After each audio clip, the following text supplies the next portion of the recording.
ঘরে ঘরে ছবি পড়ে আছে, আপনারা জিজ্ঞেস করেন। প্রত্যেকটা প্রযোজক কান্না করতেছে, যারা ছবি রিলিজ করতে পারে না।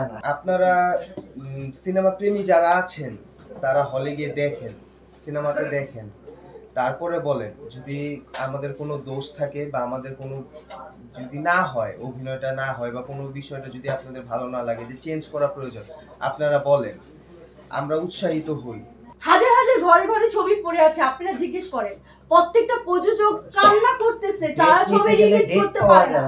ডেট অটোমেটিকলি চলে আসে, পাংখা দিয়ে চলে আসে, কেন জানি না। ডেট ছেড়ে দেন, বাকিটা ওই যে বেচারি, আহা দেখেন কোনায় পড়ে আছে, মধ্যবিত্ত, একদম মধ্যবিত্তর মধ্যে পড়ে আছে। আসে না ভাই, আপনি এই যে মধ্যবিত্ত আমার সাথে ছিল, কেন তুমি চলে গেলে, কেন আসলে না? আমি তো বলেছিলাম তুমি আসো, থাকো আমার পাশে। সমস্যা নাই, আল্লাহর কাছে আমি অভিনয় করতে ভালোবাসি। তো আমি একটা কথাই বলবো যে আমি নতুন বলে যে আমি সুযোগ পাবো না তা না।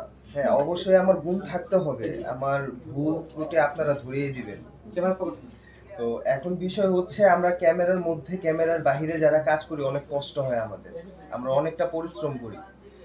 তো আপনারা সিনেমা প্রেমী যারা আছেন তারা হলে গিয়ে দেখেন, সিনেমাতে দেখেন, তারপরে বলেন যদি আমাদের কোনো দোষ থাকে বা আমাদের কোনো যদি না হয়, অভিনয়টা না হয় বা কোনো বিষয়টা যদি আপনাদের ভালো না লাগে যে চেঞ্জ করা প্রয়োজন, আপনারা বলেন, আমরা উৎসাহিত হই।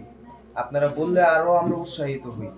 তো আমি ছোট্ট করে এতটুকুই বলবো যে অভিনয় করতে ভালো লাগে, আপনাদের মাঝে অভিনয়ের মাধ্যমে বেঁচে থাকতে চাই, আপনাদের মাঝে থাকতে চাই, হারিয়ে যেতে চাই না, অভিনয় করে আপনাদের মাঝে থাকতে চাই। আপনারা জাস্ট আমার জন্য একটু দোয়া করবেন।